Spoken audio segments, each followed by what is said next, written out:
December 26 Veer ബാൽ ദിവസ്. സാഹിബ്സാദമാരുടെ സമാനതകളില്ലാത്ത ധൈര്യത്തെ അനുസ്മരിക്കുന്ന ദിനം. ഇത് വെറുമൊരു തീയതി മാത്രമല്ല. പ്രധാനമന്ത്രിയുടെ മാർഗനിർദ്ദേശപ്രകാരം യുവതലമുറയ്ക്ക് ഇത് നിശ്ചയദാർഢ്യത്തിന്റെ ദിനമായി മാറിയിരിക്കുന്നു.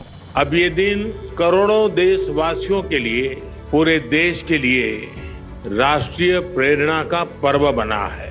इस दिन ने भारत के कितने ही बच्चों और युवाओं को अदम्य साहस से भरने का काम किया है. വീർ ബാൽ ദിനം രാജ്യത്തെ ഓരോ കുട്ടികളിലും ദേശീയതയും അചഞ്ചലമായ മനോവീര്യവും വളർത്തുന്നു. വികസിത ഇന്ത്യ 2047 എന്ന ദർശനത്തെ ശക്തിപ്പെടുത്തുന്നു. അതിനാൽ അണിചേരൂ ശക്തമായ ഒരു ഇന്ത്യയ്ക്കായി. നമുക്കെല്ലാവർക്കും വീർ ബാൽ ദിനം ആഘോഷിക്കാം. ഡിസംബർ 26, 2025.